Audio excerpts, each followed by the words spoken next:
Welcome to the Copperfield Electric Podcast. So today we're doing a deep dive into something. Well, it's huge. It's this massive infrastructure shift happening everywhere, but maybe especially right here in Southern California, we're talking about the EV charging surge.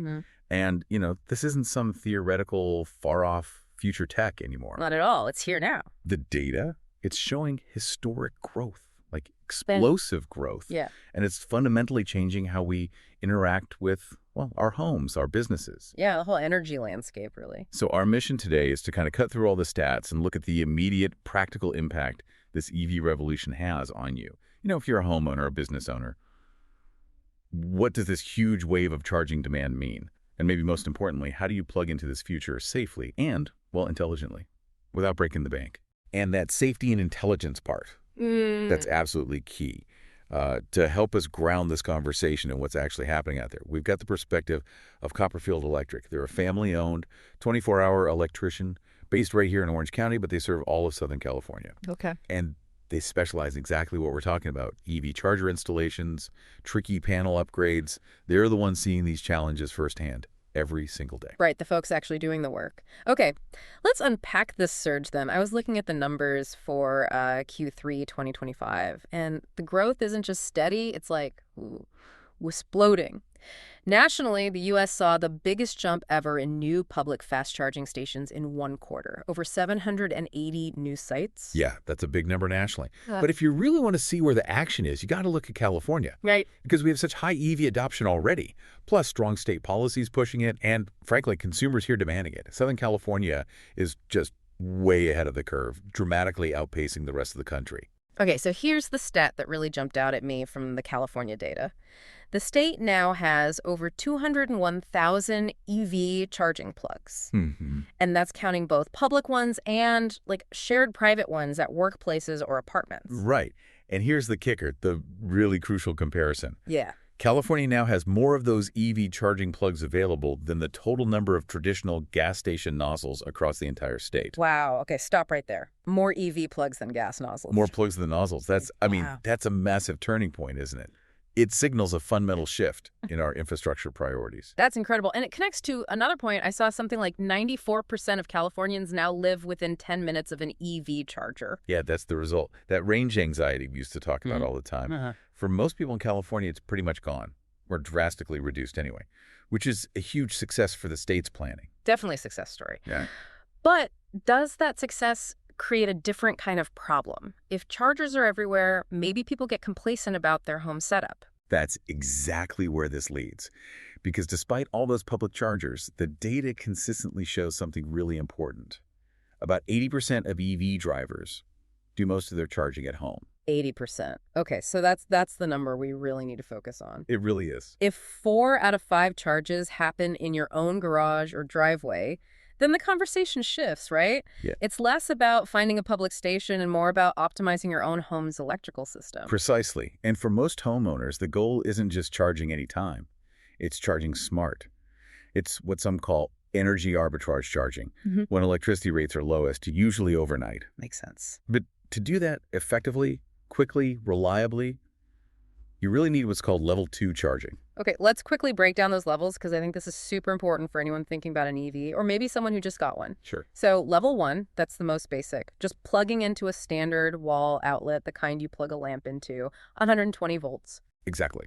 It works, but it's incredibly slow. Think of it as the trickle charge. You might only add 4 or 5 miles of range for every hour it's plugged in. Okay, so overnight might not even be enough for some commutes. Right. It's fine if you have a really short commute or maybe a plug-in hybrid with a small battery, but for most battery electric vehicles, it's just painfully slow. So then there's level 2, that's the upgrade. That's the standards for home charging, yeah.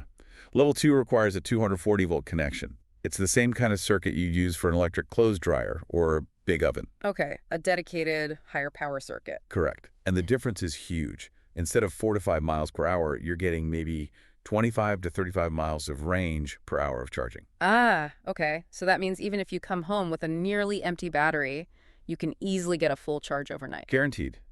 Even if you drove, say, 100 or 150 miles that day, you plug it in when you get home, you wake up, full battery. That's the convenience people want. Now, putting in that bigger 240-volt circuit, That brings up the big question, especially for older homes, maybe like a lot of places in Orange County.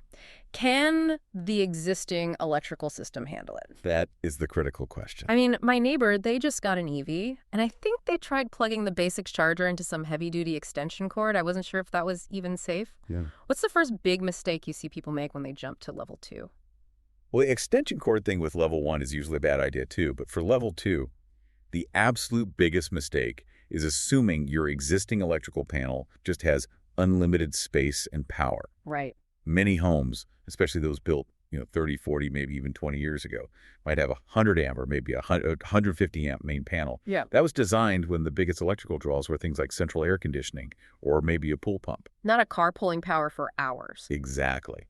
A level 2 charger can easily draw 30, 40, even 50 amps continuously for hours on end. That's a huge sustained load. So what happens if the panel is already kind of maxed out? You turn on the AC, maybe the oven, and then plug in the car? You're asking for trouble. Best case scenario, your main breaker trips, everything goes dark. Annoying, but safe-ish. Worst case, you could overheat wiring, damage the panel itself. I mean, it's a potential fire hazard. It's not done correctly. You're overloading the system's capacity. Okay, so before you even install the charger, you need to know if your panel can handle it. This brings us to something Copperfield Electric does, a load assessment. What does that actually involve? Is it just adding up appliance wattages? It's a bit more involved than just simple division, though that's part of it. A qualified, licensed electrician performs what's called a load calculation, and it's based on specific rules in the National Electrical Code. Okay. They look at your home's entire potential electrical load. That means the square footage, fixed appliances like HVAC, water heater, dryer, oven, plus the proposed new EV charger load. So they figure out the maximum power the house could draw all at once. Essentially, yes. And then they compare that calculated load to your panel's maximum capacity. Let's say it's a 100 amp service. There are safety factors built in. Typically, you don't want the calculated load exceeding 80% of the panel's rating for continuous loads like EV charging. 80%. So on a 100 amp panel, you shouldn't really plan to use more than 80 amps continuously. Correct. And what we often find, especially in Southern California, where air conditioning use is heavy in the summer, Oh, yeah. is that adding a 40 amp EV charger to an existing 100 or 150 amp panel pushes you way over that safe limit. So then a panel upgrade becomes necessary. It often becomes mandatory, yeah, for safety, for code compliance, and just for reliable operation. Moving up to a 200 amp panel is very common now when installing level 2 charging. That really reframes the panel upgrade. It's not just some optional extra. It's often the fundamental first step to safely getting that fast level 2 charging you want. It absolutely is. Think of it as reinforcing the foundation before you add a heavy new load. Okay, foundation reinforced, panel is upgraded, charger is ready. Are there other risks? We're dealing with sensitive electronics here, right? Both in the charger and the car. Yes, exactly. And that leads us to the next critical piece of the safety puzzle: power surges. Like from lightning or issues with the power grid. Both. Your EV charger is a sophisticated piece of electronic equipment, and it's directly wired into your home's electrical system. It's vulnerable to sudden, damaging spikes in voltage. Okay. These surges can come from nearby lightning strikes, even if they don't hit your house directly.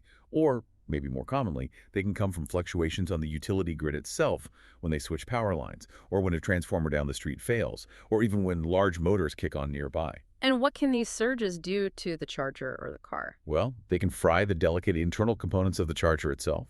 Maybe it stops working entirely, or maybe it just degrades faster, shortening its lifespan. Which is expensive to replace. Definitely. But the bigger concern is that a powerful surge could potentially travel through the charger and the charging cable right into your vehicle's charging system and battery management system. Ouch. That sounds really expensive. We're talking potentially thousands, even tens of thousands of dollars in repairs to the car's electronics or battery system. It's a risk you really don't want to take. So what's the protection against that? Just unplugging it during a storm? That helps, but surges can happen anytime. The standard recommendation, and what we strongly advise based on all the source material and best practices, is installing a whole home surge protector. Whole home, not just one built into the charger or plugged in nearby. A whole home surge protector is installed right at your main electrical panel, where the power enters your house. It's designed to clamp down on those big external surges before they can spread through your home's wiring. Ah, so it protects everything connected to the panel. Exactly. It's not just protecting your new EV charger, it's protecting your expensive HVAC system, your computers, your smart TVs, all your sensitive electronics from those damaging voltage spikes. It's really the most robust layer of protection you can get. Okay, that makes a lot of sense. Investing and protecting the whole system. Let's pivot just a little bit. We've focused a lot on homeowners because that 80% number is key. But what about businesses? Is the surge happening there too? Oh, absolutely. The residential demand is huge, but the commercial side is definitely ramping up too.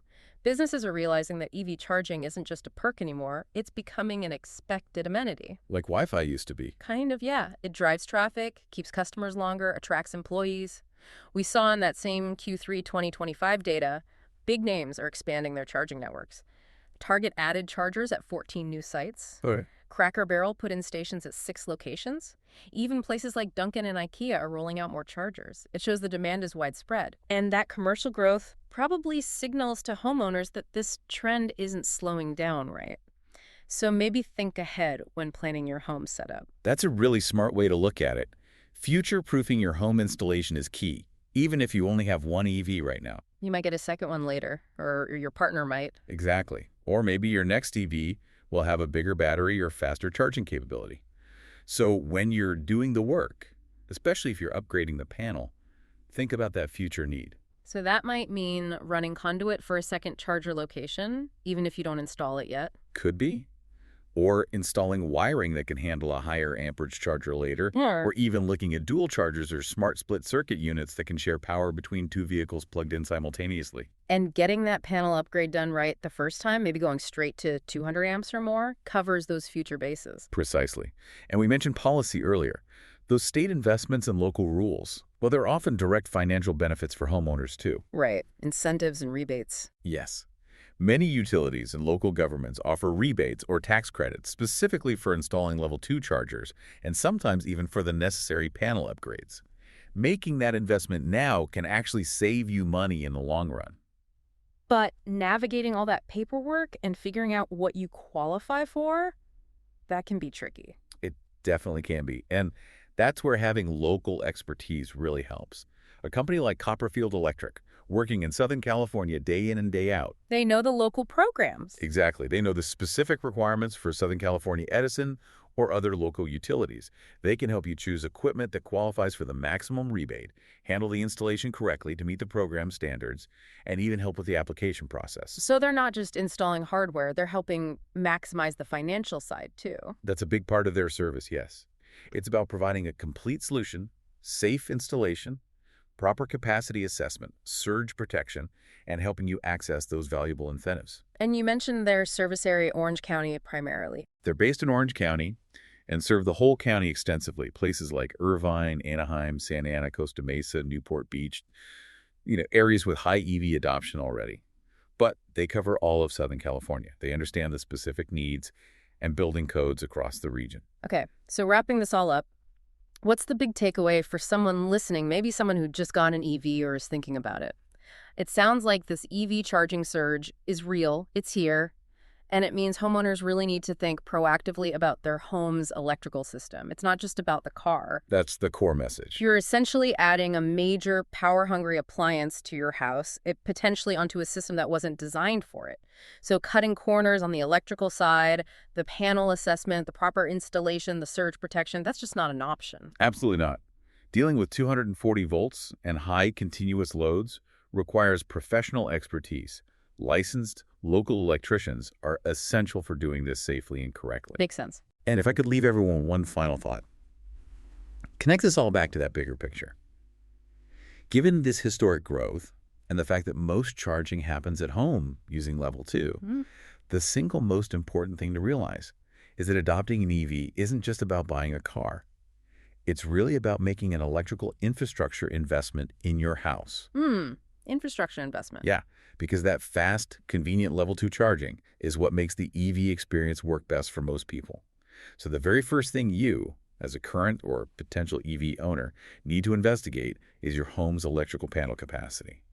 Is it truly ready for this new normal of high-demand charging? And if it's not? Then upgrading that panel isn't an afterthought. It's likely your first most critical investment to ensure everything else, the charger, the car, your home's safety, works properly for years to come. That's the foundation.